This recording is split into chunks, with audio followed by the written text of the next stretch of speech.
আসসালামু আলাইকুম। আমার নাম সাজেদা। আমি একজন সাংবাদিক। তো আমি নিয়মিত আয়োজন করছি সাধারণ সমালোচনার। তো আজকের টপিক হচ্ছে বাংলাদেশের ইমেজ। গতকালকে থেকে আজকে পর্যন্ত প্রায় ৩টি ঘটনা আমার নজরে এসেছে, যেটি বাংলাদেশের ইমেজকে ক্ষুণ্ণ করেছে বলে আমি মনে করি। বাংলাদেশের ইমেজকে নষ্ট করেছে বলে আমি মনে করি। সরকারের উচিত এই বিষয়টার দিকে নজর দেওয়া। ৩টি বিষয় কি? যেমন ধরেন, প্রথম বিষয়টি হচ্ছে যে কালকে আমরা সারাদিন দেখলাম বাংলাদেশের সবগুলো গণমাধ্যম, প্রথম শ্রেণীর গণমাধ্যম পর্যন্ত বলা হয়েছে যে বেনজির, সাবেক আইজিপি বেনজিরকে আটক করা হয়েছে, গ্রেফতার করা হয়েছে, যেহেতু তার বিরুদ্ধে মামলা ছিল। এবং এই বিষয়টি গণমাধ্যম তো বটেই, সংসদে পর্যন্ত আলোচনা হলো এবং বিরোধী দল সহ সবাই টেবিল চাপড়ে স্বরাষ্ট্রমন্ত্রী যখন বিষয়টি বলছিলেন তাকে সাধুবাদ জানালেন। বলা হচ্ছিল যে বর্তমান সরকার এটি আরেকটি সফলতা। আওয়ামী লীগ সরকারের একজন পদস্থ কর্মকর্তাকে দুবাই পুলিশ গ্রেপ্তার করেছে। হ্যাঁ, তো এটি সরকারের একটি সফলতা। কিন্তু সন্ধ্যা হতে না হতেই জানা গেল যে নিয়মিত অনুসন্ধানের অংশ হিসেবে দুবাই পুলিশ বেনজির আহমেদকে ডেকে এনেছিলেন এবং তথ্য নিয়ে ওনাকে আবার ফেরত পাঠিয়েছেন। ওনাকে গ্রেফতার করা হয় নাই বা ওনাকে আটক করা হয়নি বা বাংলাদেশে ফেরত পাঠানোর বিষয়ে এরকম কোনো রকমের কোনো কথা হয়নি।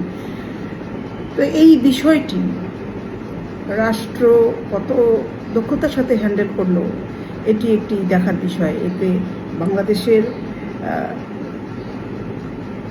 সংসদে যখন আলোচনা হলো, গণমাধ্যমগুলো যখন এটি ফলো করে প্রচার করলো,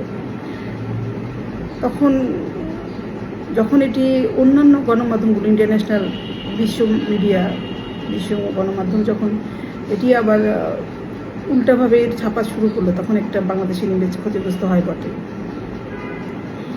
এবং ফলে যেটা হলো, গ্রহণযোগ্যতা কিছুটা ধীরে ধীরে কমা শুরু হয় বাংলাদেশের মানুষের, বাংলাদেশের সরকারের পদমর্যাদায় থাকা ব্যক্তিদের কথার জন্য একটা ভারিক্কি থাকা উচিত, ভার থাকা উচিত।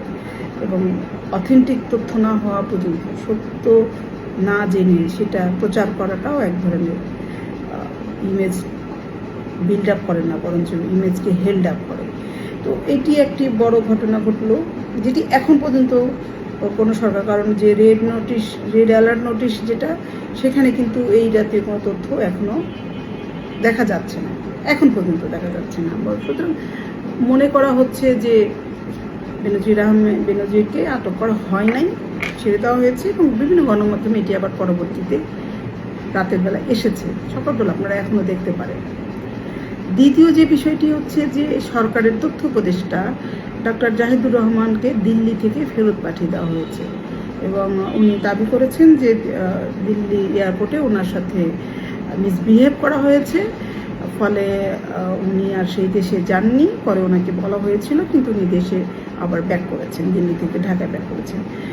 ডক্টর জাহেদ দীর্ঘদিন ধরে পরিচিত মুখ, উপদেষ্টা হওয়ার আগেও ওনার ইউটিউব চ্যানেল আছে, উনি নিজেই মত দেন, আবার বিভিন্ন টেলিভিশনে টক শোতে উনি আসলে পরিচিত মুখ। ফলে ওনাকে মানুষ জানে, মানুষ চেনে, ফেসেও চেনে, ব্যক্তিগতভাবেও চেনে।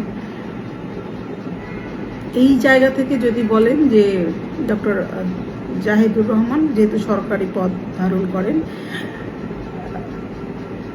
সেটা ওনার দায়িত্ব অনেক বেশি। দিল্লি এয়ারপোর্টকে জিজ্ঞেস করা হয়েছে, একজন সাংবাদিক জিজ্ঞেস করেছেন যে বাংলাদেশের তথ্য উপদেষ্টা ডক্টর জাহিদুরকে কেন প্রবেশ করতে দেওয়া হলো না। তখন তারা বলেছেন যে উনি সার্ক টিকিটে ভ্রমণ করছেন এবং উনি কথাটা আমাদের হাইকমিশনে ছিল না, ইনফরমেশন ছিল না, উনি লাল পাসপোর্ট নিয়ে আসেন নাই। তাছাড়া ওনার বিরুদ্ধে ভারতে 10টা চ্যানেল ওনার নামে, সেটি ভারতে নিষিদ্ধ এবং উনি নজরদারির তালিকায় আছেন। যেহেতু ভারত জানে না, যেহেতু উনি ভারতে প্রবেশ করতে চাচ্ছিলেন, যেহেতু উনি আবার সরকারের প্রতিনিধিত্বও করেন, সেহেতু আমার দৃষ্টিতে ওনার উচিত ছিল ভারত সরকারকে জানিয়ে দেওয়া, দিল্লি হাইকমিশনকে জানিয়ে দেওয়া যে তিনি আসছেন এবং তিনি কিছু ব্যক্তিগত কাজ করবেন কিংবা সরকারি কাজ করবেন, সেই করে তারপরে উনি ফিরে যাবেন। তাহলে ওনাকে এই হেনস্থ হতে হতো না। যেহেতু সরকারের প্রতিনিধি, উনি যেহেতু প্রতিনিধিত্ব করেন, উনি যেহেতু হেনস্থা হয়েছেন, তার মানে বুঝতে হবে বাংলাদেশ সরকারকেও হেনস্থা করা হয়েছে।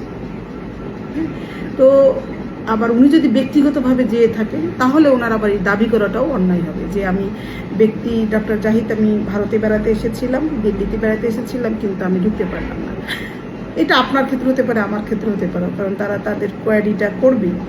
প্রত্যেকটা আমরা যারা চেকপোস্টে চেক করেই সব জায়গাতেই, আপনাদেরও দেশের বাইরে যাওয়ার অভিজ্ঞতা আছে, আমারও আছে। সুতরাং এটি কমন প্রসেস, সাধারণ একটা বিষয়, জেনারেল ইস্যু। তো এইটাকে হাইলাইট করার কিছু ছিল না, কিন্তু যখন উনি হাইলাইট করেছেন তখন ওনার তো সরকারের ওনার নিজের যে দায়িত্বটা ছিল সেটিও বিবেচনায় আনা উচিত। তো বাংলাদেশের ইমেজকে এই ঘটনাটিও নষ্ট করে বলে আমি মনে করি, একটু দুর্বল করে দেয়, বাংলাদেশের ইমেজকে ক্ষুণ্ণ করে বলে আমি মনে করি। সরকারের এই বিষয়টিও মনোযোগ দিয়ে দেখা উচিত। থার্ড যে ইস্যু, সেটি হচ্ছে যে আমাদের এমপি সাহেব হাসনাত আবদুল্লাহ এবং সাদিক কায়েম ঢাকা ইউনিভার্সিটির, তো এই যে দুইজন ব্যক্তি, এনারা পলিটিশিয়ান, রাজনীতিবিদ, এবং একজন তো রানিং এমপি, সুতরাং ওনারাও আমাদের ইমেজ নিয়ে গতকালকে খেলেছেন।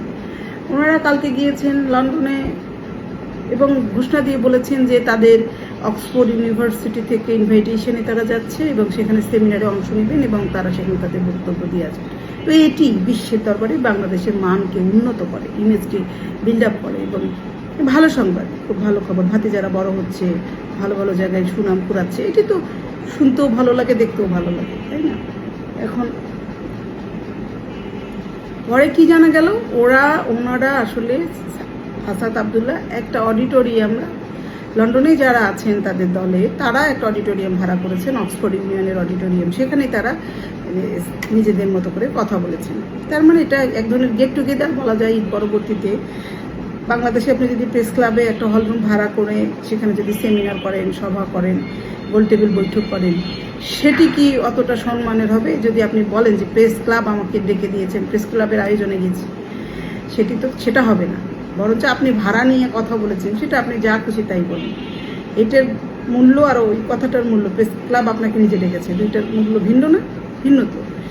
এই যে মানুষকে ভুল তথ্য দিয়ে বিভ্রান্ত করার কারণে বিশ্বব্যাপী আমরা আমাদের ইমেজ যখন ক্ষতিগ্রস্ত হয়, ক্ষুণ্ণ হয়, হ্যাঁ, তখন আসলে আমাদের সাধারণ নাগরিকদের আসলে আর কিছু পথ থাকে না, আমাদের লুকানোর জায়গা থাকে না। কারণ বাংলাদেশের ইমেজ তৈরি করার দায়িত্ব যেমন সবার, ইমেজ রক্ষা করার দায়িত্ব সবার। কারণ এই ইমেজের উপর নির্ভর করে বাংলাদেশের সাথে অন্যান্য দেশের সম্পর্ক কেমন হবে, বাংলাদেশে বিনিয়োগ আসবে কিনা, বাংলাদেশের পরিবেশ কেমন, এই সমস্ত ছোট ছোট ঘটনা দিয়ে বাংলাদেশকে মানুষ চিনে, জানে। এবং এই জায়গাটায় আমাদেরকে এমনভাবে 24-এর পর থেকে আমাদের ইমেজটা এমন নষ্ট করা হয়েছে। বাংলাদেশকে এখন মানুষ কিছুদিন আগেও 24 সালেও কিন্তু বাংলাদেশকে উন্নয়নশীল দেশ বলছিল। এরপরে 24 সালে যে পরিমাণ ম্যাসাকার হয়েছে বাংলাদেশের, এখনও যেটা হচ্ছে, তাদের জঙ্গি দেশ হিসেবে বাংলাদেশকে আবার নতুন করে পরিচয় বাড়ছে। বাংলাদেশের রেপ করার কান্ট্রি হিসেবে বিশেষ করে শিশু হত্যা, ধর্ষণ, নারী, শিশু অনিরাপদ হয়ে উঠছে বাংলাদেশে। এইরকম একটা ইমেজের ক্ষেত্রে আবার আমরা পলিটিক্যালি, প্রফেশনালি, সরকারিভাবেও আমরা যদি আমাদের ইমেজকে এভাবে ক্ষতিগ্রস্ত করতেই থাকি ননস্টপ, তাহলে বাংলাদেশ সম্পর্কে বাংলাদেশের ইমেজ বিশ্বে দারুণভাবে ক্ষতিগ্রস্ত হবে। বাংলাদেশকে বাংলাদেশে কেউ আর বিনিয়োগ করার মতো সাহস করবে না, আসতে চাবে না, সম্পর্ক করতে চাবে না, এবং বাংলাদেশের সাথে ব্যবসা বাণিজ্য সব মোটামুটি আস্তে আস্তে ধীরে ধীরে অফ হয়ে যাবে, সুসম্পর্ক করতে যাবে না। হ্যাঁ, তো এটি সরকারের বিবেচনা করা উচিত। আমি মনে করি বাংলাদেশের ইমেজ বিল্ড আপের জন্য সরকারকে এখন থেকেই স্ট্রং পদক্ষেপ নিতে হবে, সময়োপযোগী পদক্ষেপ নিতে হবে এবং সে মোতাবেক কাজও করতে হবে। যদি তা না করে তাহলে বাংলাদেশের ইমেজকে রক্ষা করা খুব কঠিন হয়ে যাবে। সবাইকে ধন্যবাদ।